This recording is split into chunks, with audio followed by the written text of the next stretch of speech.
अस्सलाम वालेकुम। बलूम 106 का पहला ट्रेलर आ चुका है, जिसके इफ्तिताई मनाजिर कुछ यूँ होते हैं कि तमाम सिपाही एक जंगी मैदान में मौजूद होते हैं और उस्मान भी कह रहे होते हैं कि यहाँ पर है हमारा हेड क्वार्टर, यहाँ पर है वो जगह जहाँ पर हम तमाम लोग इकट्ठे होकर जंग की तैयारी करेंगे, और यहाँ पर ही वो सामने किला मौजूद है जिसको हम फतह करने वाले हैं।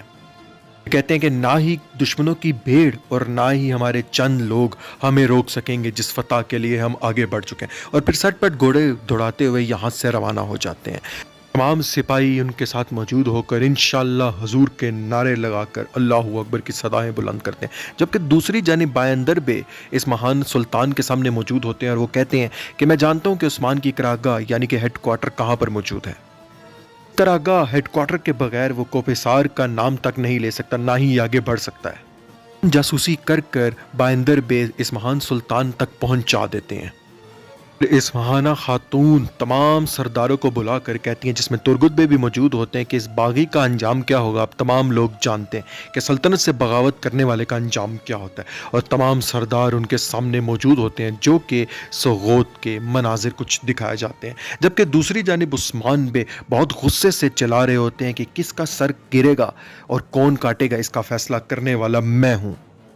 फिर उसके बाद हमें ओलुफ दिखाया जाता है, जो कि अपने सिपाहियों से कह रहा होता है कि आज की रात उस्मान का हेड क्वार्टर खून में रंगा जाएगा। आज की रात हम अपना इंतकाम लेंगे जो कि उसने हमारे साथियों को मार के। साथ ही साथ बाज़ंतीनी कमांडर कह रहा होता है कि बाज़ंतीनी सरहद पे आकर तुम्हें जहन्नम में ले जाने का वादा मैं तुमसे करता हूँ और उस्मान। फिर हमें दिखाया जाता है कि ओलुफ और उसके तमाम सिपाही उस्मान के हेड क्वार्टर पर हमला कर देते हैं, जहाँ पर इसके तमाम मंजनीके और तमाम चीज़ें मौजूद होती हैं। फिर हमें दिखाया इस महान सुल्तान उस्मान बे का करीबी साथी अयाज को कत्ल करती है, उसका गला काट देती है और वो वहाँ पर शहीद हो जाता है। कमेंट कर कर ज़रूर बताइएगा कि आखिर क्या वजह बनी कि उन्होंने ये इक़दाम उठाया।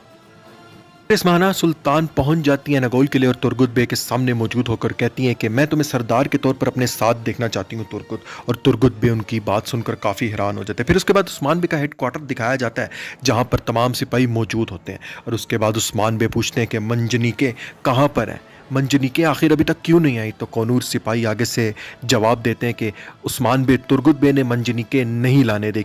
उसको सुनकर उस्मान बे हैरत से बहुत ज़्यादा गुस्से में हो जाते हैं कि आखिर ये तुर्गुत करना क्या चाह रहा है। फिर हमें एनागोल किले के तख्त पर बैठे हुए अपने झंडे के परचम के साए तले बैठे हुए तुर्गुत बे नजर आते हैं, जो कि कहते हैं इस एनागोल की तरह बाकी शहर भी मेरा हक है की चीज़ पर मेरा हुक्म चलता है, मैं जिसको चाहूँगा दूंगा और जिसको चाहूँगा नहीं दूंगा। ये बात वो उस्मान बे के एलची यानी कि कोनूर सिपाही को बताते हैं। उस्मान बे आखिर में गुस्से से कहते हैं कि अगर वो शाम तक मंजनीके लेकर ना आया तो तुर्गुत का सर मैं अपने हाथों से खुद कलम करूंगा।